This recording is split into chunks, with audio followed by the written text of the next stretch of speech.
Heard who won the Daytona 500? Waiting to find out. Yeah. Okay, we've got our winning team here. And that is the number 22 Shell Pennzoil Ford for Team Penske. Driver, Joey Logano. Team owner, Roger Penske. And crew chief, Todd Gordon. And congratulations to everyone over at Team Penske. Walt and Jonathan and everybody at your organization, your second Daytona 500 victory. And just a terrific day for your organization, a terrific race for us here today. Joey, how's it feel to win the Daytona 500? About as cool as I thought it would feel. It's, I think as a kid, any young racer dreams of winning the Daytona 500. It's the biggest race we have all year, and you're down here for 2 weeks, and there's so much buildup coming into this race, and with the qualifying and the duels, and you get out there. This is first time you race in a couple months, so there's a lot of anxiety, there's a lot of nerves before the race, and to be able to pull that car into victory lane and see my team there and see my family and my friends, like everyone was here, so it couldn't be any better. And it's an amazing feeling. I can't really put it into words. It's something that just you can't describe. I keep reliving over and over again what it was like down the back straightaway, and I came off of turn 2 there, and I was looking in the mirror and I saw him crash, and I'm like, okay, keep my foot in here, and you hope there's a caution, but I think even that they weren't close enough to really be able to make a run. And you have a split second after the caution came out, and you think about it, and you're like, did we win? And then it's just straight chaos after that. It's just an amazing feeling. I'm so fortunate to get the race for Roger and Shell Pennzoil, and Todd Gordon over here. He's a freaking man. So I'm just the lucky guy that drives this thing. Well, congratulations, Joey. You're going to be a great Daytona 500 champion. Thank you. Todd That sounds Gordon. really good.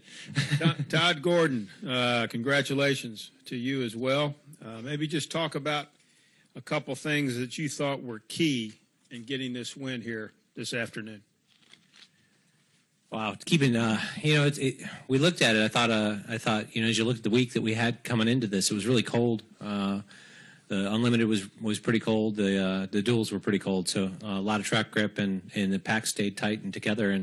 And we really talked a lot about how we wanted a race car to be come race time. And I think we made the right calls to have enough stability in the car, and we could maintain our position up front. And Joey did a phenomenal job of finding the right lines, and I think Tab Boyd did a great job helping him from the spotter stand to get ourselves out front.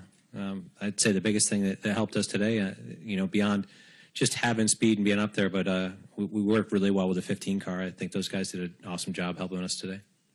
Thank you, Todd. And Roger, certainly you've had many, many wins in motorsports and many, many championships, and your accomplishments are outstanding. But this has to be a very, very sweet win for Team Penske and for you personally. Well, to win this race at all is something special. And, obviously the Indy 500 has meant a lot to me. But as we've competed, in NASCAR for so many years and have come up short here, and today to see the competition, and what I saw today was a driver who came with us, threw his lot with us here a couple of years ago, and Todd jumped on board, and to see him manage the race. He never was further back, I think, than 10th.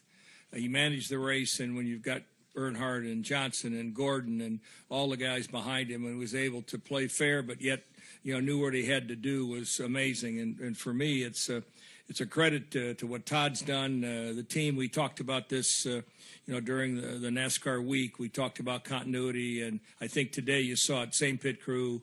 We had the same guys on that car, and Joey, obviously, and he and Todd have now built a bond together, which is important. They trust each other, and you could see at the calls on the racetrack, stay out, 2 tires, 4 tires, and that's what you got to have. It was a perfect day, but I think for the fans, the racing was as good as I've ever seen it. Other than that mess at the end, it was really clean racing, and there was a chance for us to be at the front. And believe me, with 300 cars behind you, your odds aren't very good.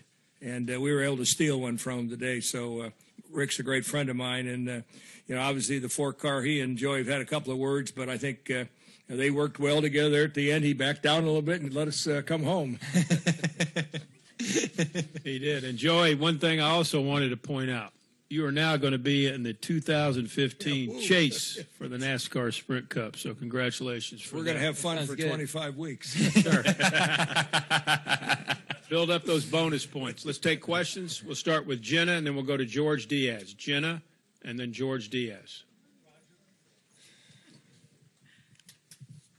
Jennifer AP, it's a similar question for both Roger and Joey. Roger, when Joey became available, I guess at the end of 12, why did you like him? What did you see that you thought you could get out of him? Well, I knew that he had raced for a great team, and he was very successful on the Nationwide at that point, or Busch Series, whatever. I forget the name. It changes every year. But anyhow, he knew how to win races. And I think, he had with Kyle and Denny Hamlin there, he was the young guy in the crowd. And I felt that, and Brad was a big part of this, putting his arm around Joey and say, come on to our team and help us build this. And I think I knew that he was going to be a team player. And that's really what's paid off, because there's great transparency between the two drivers. And to me, it's paid off in spades for us. When he joined the team, he won races. You saw what he did last year, and this is just the start of, I think, of a career that he's going to be a guy at the top for a long time.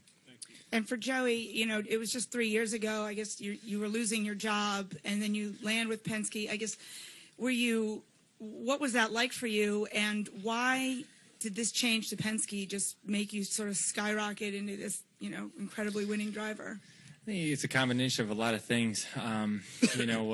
Sometimes God just throws you situations and you don't know why, but you just got to roll with the punches, and it turns out to be the best. And, I think it's no secret that I got probably thrown into the series too young, inexperienced, didn't know what I had to do, and be able to start working your way up. And then, obviously the switch over to Team Penske, the best move of my career, to be here and get teamed up with a great team. And it was an opportunity for me to regroup, be who I wanted to be as an adult and not as a 18-year-old kid anymore, and go out there and work hard. And something that says in Team Penske in the gym, it says effort equals results, and it's so simple, such a simple phrase, but it means so much. And everyone in our team works so hard. And I said it earlier in Victory Lane, this is super speedway racing was not our specialty at all last year. And for me as a driver, I've never really been that good at this big pack draft. And over the off season, Todd and I sat down a lot, and Tab, my spotter, we sat down and watched a lot of tapes. We went up and watched a second duel on top of the spotter stand. We watched a nationwide race up there. We did everything we possibly can do to say we prepared ourselves the best we can for this race. And so cool to see that phrase come to life. Effort equals results, and we got a really cool ring because of it. So it's pretty neat. We'll go to George Diaz and then to Jim Utter. George Diaz, Jim Utter. Yeah, Joey, way back here, George Diaz with the Orlando Sentinel. You seem to have a nice-sized lead there toward the end, and then Allgaier has his problems with 3 to go. And what are you thinking as you look in the rearview mirror and knowing it's going to be green-white checkered? Oh, crap. It's just, really the caution comes out. You have a minute obviously, you think about strategy. We're staying out. We want to save some fuel just in case of multiple green white checkers, and then they give you a red flag to really just sit on that and make you really nervous. And once you get over the fact that you're about to throw up, you have to you can start figuring out how to win the race. And I knew Clint Boyer behind me was the best pusher I had all day. He was very aggressive, pushed me hard, and my car was able to handle it at any point throughout the corners and straightaways. And there's a few times we got crossed up, but it worked, and it got us up there. So I knew I wanted Clint behind me, and we just was able to execute the plan basically after that, and just stare in the mirror and try to bring her home. Let's go to Jim Utter. We'll go over here to Angela, and then we'll go to Nate Ryan. Jim Utter, Charlotte Observer for Todd and Joey. You saw Brad have the engine oil pan or whatever it was issue. Then you had the 21, and I believe you all had a conversation over the radio about it, and I think Todd, you said something about say your prayers or. No, I said that. Oh, you said that. Yeah, I said nothing we can do about it. Just keep digging. And he said we'll just say a prayer for it right now. Well, I mean, after those two issues, I mean, how concerned were you that you might develop something similar? You worry about the things that you can control in this sport, and at that point, we have no control over it. I think I think Doug Yates and his guys have done an awesome job of trying to bring as much power as they could to the racetrack, and we had discussions prior to the race about where we could push it, where we couldn't, and unfortunate with the 2 and the 21, but we had managed where we needed to be with our motor all day, and you can't worry about things you can't control, and at that point it's as Joey said, at that point it's in racing God's hands. So fortunately everything worked out for us. Yeah, let's go over here to Angela, and then we'll go to Nate Ryan. Go ahead, Angela.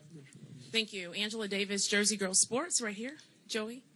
This question is for Joey. You are so young. You have so much ahead of you in terms of your future with NASCAR. And with this being Jeff Gordon's last season, if you could project forward and you think about your last season, your last race, what would you hope people would say about you? What would you want your legacy to be? Oh, it's a tough question. I feel like I got over 20 years left in my career here, so it's hard to look that far down the path. But as a person, is the way I want to be known as is more than just a race car driver. I want to be more known as a great person that is willing to help out and give back when I was supposed to, when you're supposed to be a good person, and someone that was fun to be around, enjoyed life, enjoyed the fact that you get to drive a race car for a job. That's like the coolest thing ever, and make sure I enjoy every second of it, and hopefully as a winner, so far this has been a great career for me, and you only hope you can do as much as Jeff Gordon. I mean, look at what he's done in his career, and he's been an amazing ambassador for our sport.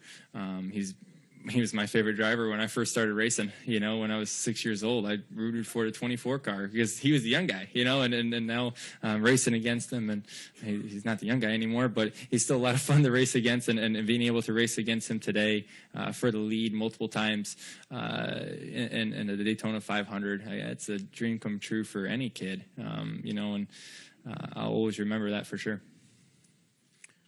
All right, let's go to Nate Ryan. Go ahead, Nate.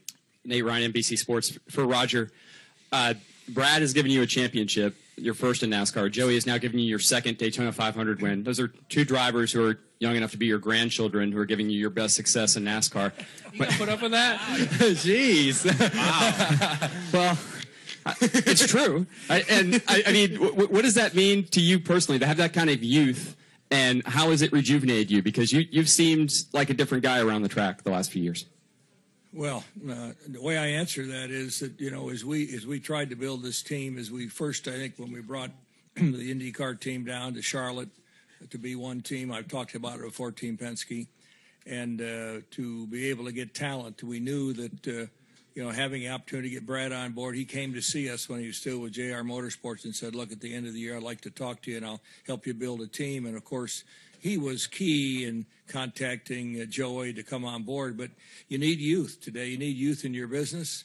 You need youth, on the racetrack. And I think Todd knows that. The people that we hire are ones we want to stay with us, and we support them. And we're going to have ups and we're going to have downs. And he talked about effort equal results. So I think that's what you've seen. Personally, for me, I like seeing these people compete and elevate themselves within the company, and that's what I look for every day. I mean, I've won a lot of races, but I love to compete with Rick and with Childress and Gibbs and whether it's Stuart Haas, and because the camaraderie off the racetrack is amazing. But boy, when you get to the racetrack, you got to have your game on. And to me, seeing these young guys step up, and it's like a young golfer like McIlroy or a guy like that. To me, that's the great thing about sports. It brings the best out of people, and I think it brings the best out in our team, and that, to me, gives me my satisfaction. Let's go to the press box for a few questions. Go ahead, press box.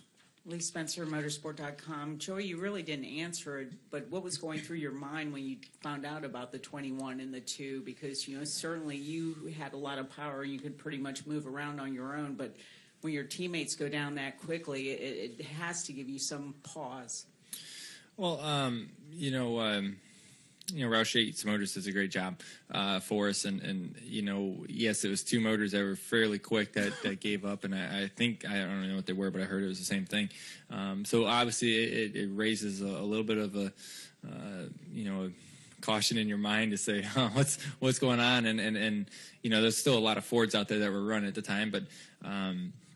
I just asked Todd, I said, is there anything I can do to help? And when he said there's nothing I can do, then I stopped worrying about it. I said, there's nothing I can do about it, and all I can do is focus on what we can control, like Todd said, and try to win the race from there. So I'd say one thing, it held together because I was trying to sling a rod out the side of that thing doing burnouts and laying it up on the chip, and she held together, so it's a lot stronger than you think. That thing's a pretty tough motor in that thing. Go ahead, press box. Bruce Martin with Race Day on Fox Sports Radio and National Speed Sport News. Congratulations, Joey. This question is for Roger. You've won 15 Indianapolis 500s, the all-time winningest team owner there. Now you're a 2-time Daytona 500 winning team owner.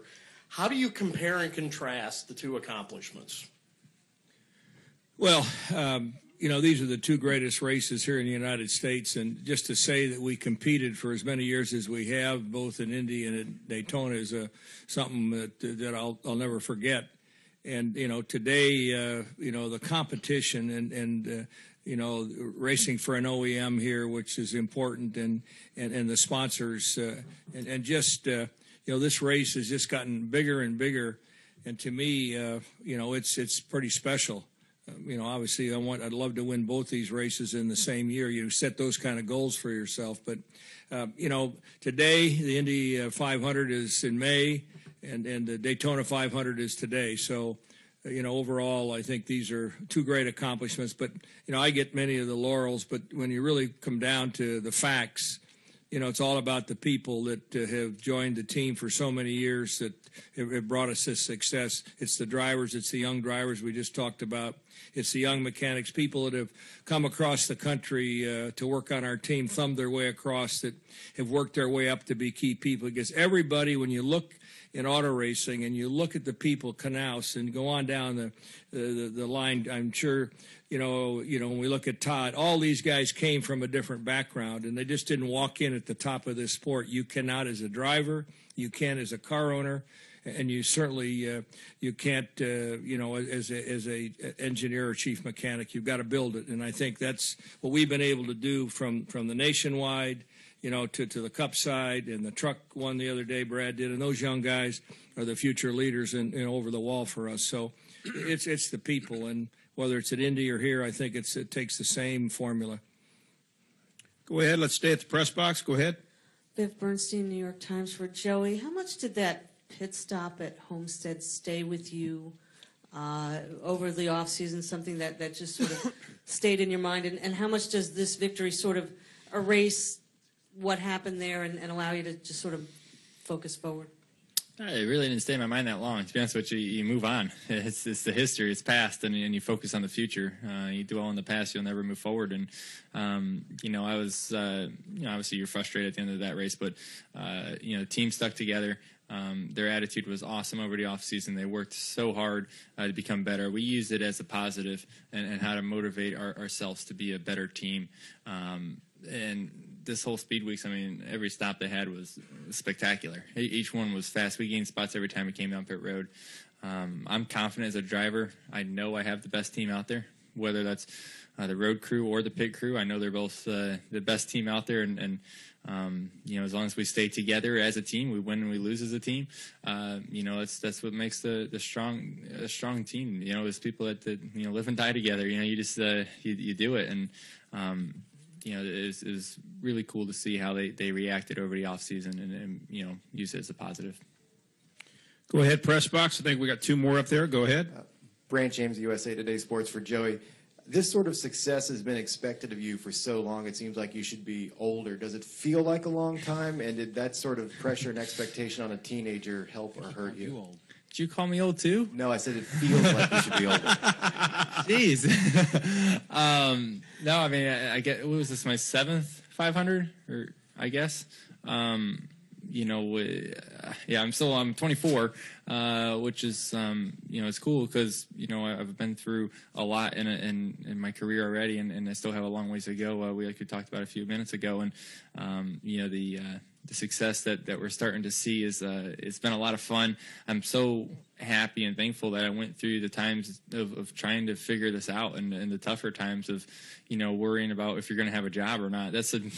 Worrying about winning a race and then worrying about having a job is two different things. And when you get to the point that you can worry about winning races, that's where you want to be in your career. And you know, but without going through those other points, it would never make me the person I am today on and off the racetrack. And you know, I'm thankful for it to be here going through all that. I believe we have one more in the press box. Go ahead. Yes, this is Don Coble from the Florida Times-Union. This is for Roger.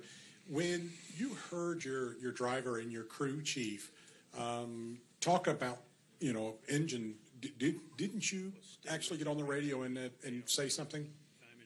Well, you know, what I did, I realized that there were 13 Fords in the race, and 2 of them had a problem. So, you know, our chances probably were pretty good that we'd be fine. And I said to Joe, I think just, you know, keep focus out the window. I mean, there was nothing else to do. And I think Todd had said the same thing. I mean, he asked the question, you know, what had happened. We knew, but there was no reason that was going to be a text that he needed to start the race. He needed to stay focused on the restarts in what he did. And, you know, quite honestly, we've gotten great engines from Roush Yates, you know, all last year. This is, you know, right on the edge. You know, in order to run with these guys, we got to be on the edge. And I think we obviously were today. But for me, I was just watching the race to see him get to the front and stay there, and the engine thing kind of went, you know, was secondary once we got the restart.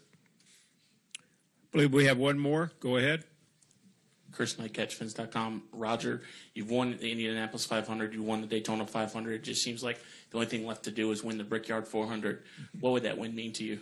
That would be something special. You know, that has gotten away from us. You know, we were close a couple of times, and I'm going to have a good talk with these guys about on my right and the ones that aren't here, how we can get that. That seems to be one. Jeff Gordon seems to have the combination there, but maybe when he retires, we'll have a chance. But that would be real special. Okay, let's come downstairs now. I believe Jordan had a question, and then Jeremiah. Then we'll get to your others here shortly. Go ahead, Jordan, and then Jeremiah. Jordan Bianchi, SBNation.com. Joey, I'm going to call you young here. Thank you.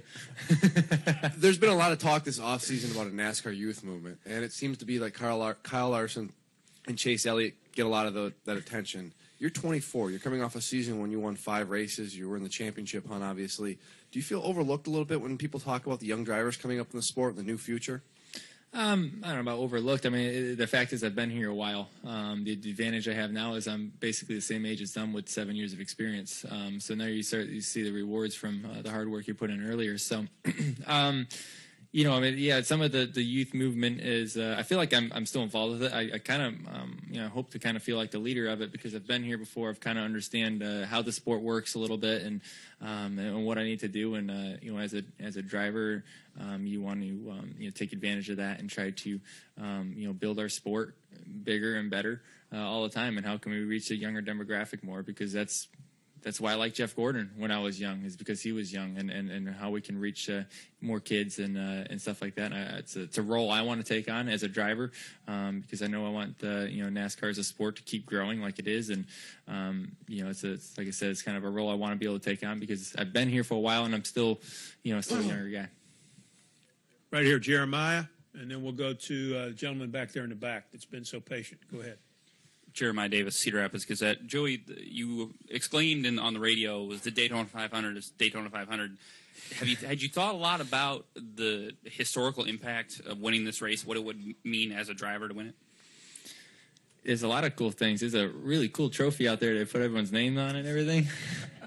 So that's a lot of history there. You look at some of the guys around it. It's neat to have your name associated with that. And I was in the Fox, the Hollywood studio over there, and before I went on air, they had a picture of our car doing a burnout, and it's underneath it, Joey Logano, Daytona 500 champion. I was like, wow, I've never seen that before. That's pretty cool. So I took a picture of it because that was kind of neat. And there's a lot of really cool things that come along with this. I'm not even sure what they are yet, to be honest with you. But I know, all week long, you see a lot of the old race footage, and they run that special on TV, and you see what it means to be in the Daytona 500. And it's an amazing feeling just to be in the race. I remember my first race here, and I saw my guy walked out on the pit road with my dad, and it about fell to tears because it was just an amazing feeling to be in the race. So winning it, you can only imagine. It's 10 times cooler than that because it is the biggest race of the year. You're racing against the best of the best in stock car racing. It's just it's really cool, to be associated with the names that have won this thing before. Go ahead, back in the back. Joey, Andy Nesbitt at the Buzzer on Fox right here. I talked to you Friday night, and I asked you what the party would be like if you won the Daytona 500. Well, you won the Daytona 500. What's the party going to be like tonight, and can At the Buzzer on Fox crew be invited? I don't know if we should have media there, but sure, what the heck, come on. We're not real. I don't really, to be honest with you, I don't know how to party. So I'm sure there's somebody on my team knows how. And it's funny because for a while when I first started racing, I wasn't 21, so milk and cookies was my party. And now I'm old enough at least, and I don't know. Usually Brittany and I just have a glass of wine and we sit down and rewatch the race. I'm sure we'll. I think all my guys are staying here. The pit crew and road crew, they're all staying here, right, Todd? Yeah. So yeah. We're going to do something. I think they're more experienced in the partying side of it, so we'll figure it out as the night goes. If you need any help, we are here to help you. It seems like you know how to do it. We're at the Hilton. Come on down. We'll have fun. All right, let's go to we'll go to Tom Bowles right here at Lewis, and then Jay. Tom Bowles, Lewis, and Jay. Thank you. Tom Bowles, front stretch Nathlon. Joey, congratulations. Down the stretch, you're really the only Ford in contention with your teammates out. And I just wondered how you go about, in that situation, picking people to work with down the stretch. And with Denny and Kevin there, people you've had run-ins in the past in contention, did that enter your head the last couple of laps at all? I mean, obviously, think about it. But, I want to say it's been long enough that we've moved on and we can race with each other, and we did. Obviously, I chose the 15 as a teammate, kind of in a way, today as someone to work with, because for some reason sometimes you get two cars that match up really well. Sometimes you get two drivers that are kind of have the same agenda and the same level of aggression and being able to force situations. And he matched up with me today. For some reason we started pushing, and I was like, I want this guy behind me the rest of the race. So anytime I can figure out how to get Clint behind me to push me, we are able to pass cars. We restarted their 10th with, 20 to go or so? Yeah, 20-ish to go, and together we kind of worked our way up there, and 3 wide for the lead for a little bit, and then he gave me a couple big old shoves to get up into the front of that thing, and we saw a lot today that when you get out front and you get clear of the pack, you're able to kind of work each line and do what you can to try to stay up there. And it took a lot. It took a big run for someone to pass for the lead, and so getting there was very important. And then you just beyond that point, you're just, like I said, you're in the mirror. But having the right guy to push you up there was key. We'll go to Lewis, Jay, and then back in the back, Doug. Yeah, Louis Frank of Reuters. It touched on this subject, but could you sum up your range of emotions from being let go by Gibbs to today winning the Daytona 500? My dad's phone's ringing over here. Just figured I'd call you out.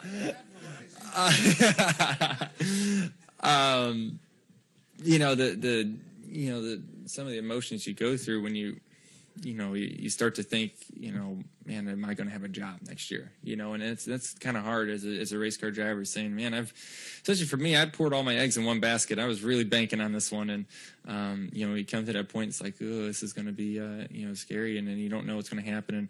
And that win in Pocono for me was one of the biggest wins in my career, because I didn't know what was going to happen next, but just to prove that to yourself that you can still win one of these things. And that was a special race for me. And, and then who would ever guess 3 years down the road, we'd be sitting here saying we're Daytona 500 champions. Like, that's just, it's crazy. Life is a roller coaster. And like I said, you just got to roll with the punches, and it all comes out good at the end as long as you just trust in God, and you'll be there. Let's go to Jay, and then back in the back, Doug. Jay? Jay Pennell of Fox Sports. You mentioned the cool ring that you got. Given your Which one? Given your I got two cool ones. Yeah, given your track record with rings, what are you going to do with that one? I better not lose. I hope I don't lose this one. This one's harder to replace, I think. Well, I take that back. I screwed up there. Hang on. Well, insert foot here. Hang on. Well, what I meant to say. Well, she's still here with me. It's just a symbol. She's with me all the time, no matter what. She would be impossible to replace. There you go. That's how you redeem yourself. I'm going to stop. I feel like I came out neutral on that one. So, no, overall, no, the ring is super cool. And, I'll make sure I put it next to the bed when I go to sleep tonight, along with the trophy and Brittany. Let's go back in the back, far left corner. Doug? Thanks, Gary. Doug Turnbull from WSB Radio in Atlanta. Aside from that's much less interesting than the party question or the ring question, but no, with all the talk about handling that's gone on, were you able, or any of the other drivers that you know of, able to make use of the in-car track bar adjustment during this race, or was that not even an option? It's not an option on super speedways. There's no, they take that out of the car. It's not an option. So next week will be the first time we get to use the track bar adjuster. So we'll see how that goes. We haven't tested the new package as a team. The 22 team hasn't. So we're not really sure what it's going to do yet. But handling did come into play a lot today. That was definitely a big story to me. As I was surprised how much we started lifting in the corners. It kind of felt like the old Daytona before they repaved it, and you got to start lifting a little bit. The car is getting tight, and you're starting to ask for adjustments. You're asking for grip in your car, and it's something that we haven't said here in Daytona for a little bit. So it's starting to come back to old Daytona, which is cool. I think it still puts on a great race. It's a lot of fun, and at the end, it's amazing because you see throughout the race how a lot of cars weren't handling very well. And at the end, we're 3 wide and we're all still wide open. Like, how do we find this gear to be able to do this? Because it wasn't working earlier in the race. And why would it work at the end? And it's just amazing how everyone finds that next level at the end of a race. Okay, let's go to Bob. Did you have a question? I believe Bob did. And then we need to get going to get them to some other commitments. We'll finish with this gentleman right over here. Bob Hawkers, ESPN. The guys who were second, third, fourth didn't think they had much for you, even if the caution had not come out. Were you fairly certain by the time the caution came out that you would hold them off? I wasn't very certain at all. I've never won a speedway like this big pack group racing before, so I wasn't certain about anything because, like I said earlier, this isn't really my specialty before, and never winning one of these before, you're never really sure what's going to happen. So, and I don't think anyone is certain of what's going to happen. I don't care how many of these you won, you're probably never certain that you're going to win one of these things. So, you just you do what you know how to do, and try to make the best of that situation. And it was cool to be able to hold those guys back there. But it took a lot of teamwork to be able to do it. Final question right here. Brad Freilich with WIFF TV in Greenville, South Carolina. Todd, this question's for you. Can you talk about your relationship with Joey and how you've built that relationship, and then what winning a Daytona 500 means to you personally? Yeah, it's when Joey came on board, it's funny. It's now we're in our third year of together, but there were a lot of similarities in how we looked at how we raced and how we talked, how our personalities were, how we wanted to handle people, how we wanted our race team to be. I think that's a lot of what, we've got people, this whole Shell Pennzoil race team is is there's a lot of continuity. They're guys that like to hang out together. They're the guys that, you know, when we don't have any. There's no separation in our group. I think that comes from Joey and myself and everybody here. It's a group that kind of gets together. So, yeah, I'm a lot older than he is because I'm an old guy. But we have some similar thoughts and similar, I think, similar focuses. And you know, he's a genuinely good person, which I think, you know, that everybody kind of migrates towards that. So, you know, it's been great, and the relationship is something where we trust each other with everything. It's you know, today was a perfect example of, you know, I'm too tight and I call for 2 tires, and there was no hesitation or anything in Joey's mind, but he understood that track position was where we had to maintain, and we had to keep ourselves where we were fighting for things. So there's good belief in each other. I don't ever question what he does, and he very rarely, I mean, I've never heard him question me. So I don't question you, man. I just go with it. You're smarter than me. Yeah. Well, Joey, Todd, and Roger, congratulations on winning the 57th annual Daytona 500. Great accomplishment, and Joey, enjoy it. Thank you. Hey, there's one more cool story I think we overlooked.